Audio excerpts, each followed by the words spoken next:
Doctor Zakir Naik کی گرفتاری اور بھارت حوالگی کے متعلق خبروں کی حقیقت۔ بھارتی میڈیا پر ملائیشیا میں ڈاکٹر ذاکر نائک کی گرفتاری اور انہیں ملک بدر کرنے کی خبریں زیر گردش ہیں، لیکن ملائیشیا کے وزیر اعظم نے کہا ہے کہ اسلامی مبلغ ڈاکٹر ذاکر نائک کو ملک بدر نہیں کیا جائے گا، جبکہ ملائیشیا پولیس کے انسپکٹر جنرل نے بھی اس بات کی تردید کر دی ہے کہ پولیس کا ڈاکٹر ذاکر نائک کو گرفتار یا ڈیپورٹ کرنے کا کوئی ارادہ رکھتی ہے۔ وہ ان سوالوں کے جواب دے رہے تھے جن میں کہا جا رہا تھا کہ ملائیشیا کی سیکورٹی کے ادارے ڈاکٹر ذاکر نائک کو تحقیقات کے لیے بھارت واپس بھیج رہے ہیں۔ واضح رہے کہ بھارتی میڈیا میں خبریں تھیں کہ ملائیشیا نے ڈاکٹر ذاکر نائک کو بھارت واپس بھیج دیا ہے۔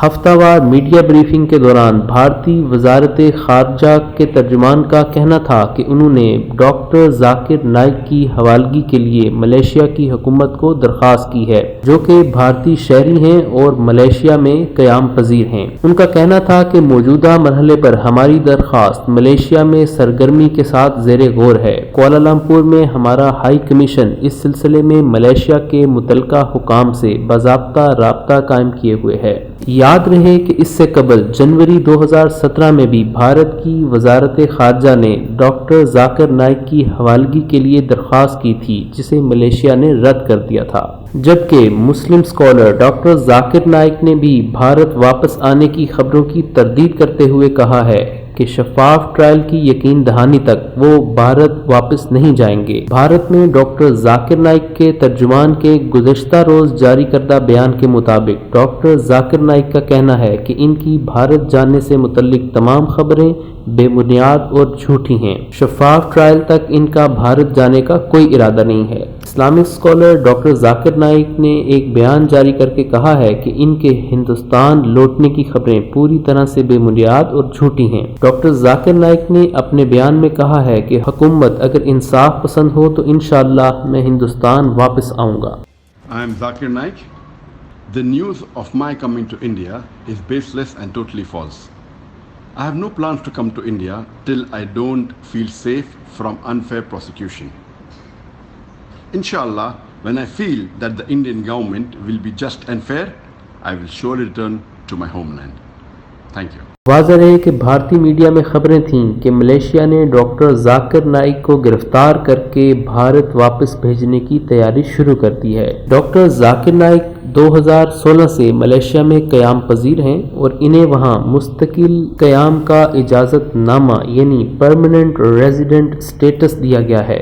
52 سالہ مبلغ ڈاکٹر ذاکر نائک بھارت کی قومی ایجنسی کو مطلوب ہیں۔ ڈاکٹر ذاکر نائک سے متعلق یہ تنازع اس وقت شروع ہوا جب میڈیا میں خبریں نشر کی جانے لگیں کہ بنگلہ دیش کے دارالحکومت ڈھاکہ کے حملہ آور ڈاکٹر ذاکر نائک سے متاثر تھے۔ بھارت کے قومی تحقیقاتی ادارے NIA نے 52 سالہ ڈاکٹر ذاکر نائک پر الزام لگایا ہے کہ وہ نوجوانوں کو انتہا پسندی کی جانب راغب کر رہے ہیں۔ NIA کا کہنا ہے کہ وہ دہشت گردی کے لیے رقوم فراہم کرنے اور منی لانڈرنگ میں بھی ملوث ہیں، جبکہ ڈاکٹر ذاکر نائک نے ان الزامات کو یہ کہتے ہوئے مسترد کر دیا تھا کہ انہیں بھارت میں اقلیتوں کے خلاف جاری مذہبی اعزار رسانی اور عقوبت کا ہدف بنایا جا رہا ہے۔ بھارت کے قومی تحقیقاتی ادارے NIA کا یہ بھی الزام ہے کہ ڈاکٹر ذاکر نائک اور ممبئی میں قائم ان کا غیر منافع بخش اسلامک ریسرچ سینٹر مذہبی منافرت کو فروغ دینے اور دیگر غیر قانونی سرگرمیوں میں ملوث ہے۔ یاد رہے کہ ڈاکٹر ذاکر نائک نے یہ ادارہ 1991 میں قائم کیا تھا۔ بھارتی حکومت انسداد دہشت گردی قوانین کے تحت اسلامک ریسرچ فاؤنڈیشن پر 5 سال کی پابندی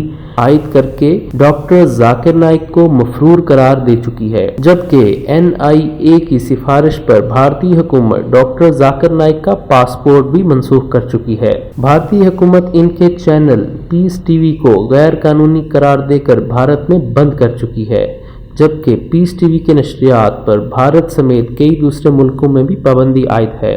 جبکہ ڈاکٹر ذاکر نائک نے اس طرح کے تمام الزامات سے ہمیشہ انکار کیا ہے۔ ان کا کہنا ہے کہ وہ اپنی تبلیغ سے کسی بھی طرح کی شدت پسندی نہیں پھیلاتے۔ انہوں نے ایک اور بیان میں کہا، ان کا کوئی بھی ایسا ایک بھی خطاب نہیں جس میں انہوں نے کسی معصوم کی جان لینے کی بات کی ہو، چاہے وہ مسلم ہو یا غیر مسلم۔ ڈاکٹر ذاکر نائک نے دہشت گردی کو ہوا دینے کے الزام کو سختی سے مسترد کرتے ہوئے کہا کہ انہیں اسلامی چینل چلانے کی وجہ سے نشانہ بنایا جا رہا ہے، جبکہ ان کا کسی بھی دہشت گرد تنظیم سے کوئی تعلق نہیں۔ ڈاکٹر ذاکر نائک نے بھارتی میڈیا اور حکومت کو تنقید کا نشانہ بناتے ہوئے کہا کہ ان کے بیان کو سیاق و سباق سے ہٹ کر پیش کیا گیا، جبکہ وہ چیلنج کرتے ہیں کہ ان کی کوئی بھی تقریر ایسی نہیں ہے جس میں انتہا پسندی کو ہوا دی گئی ہو۔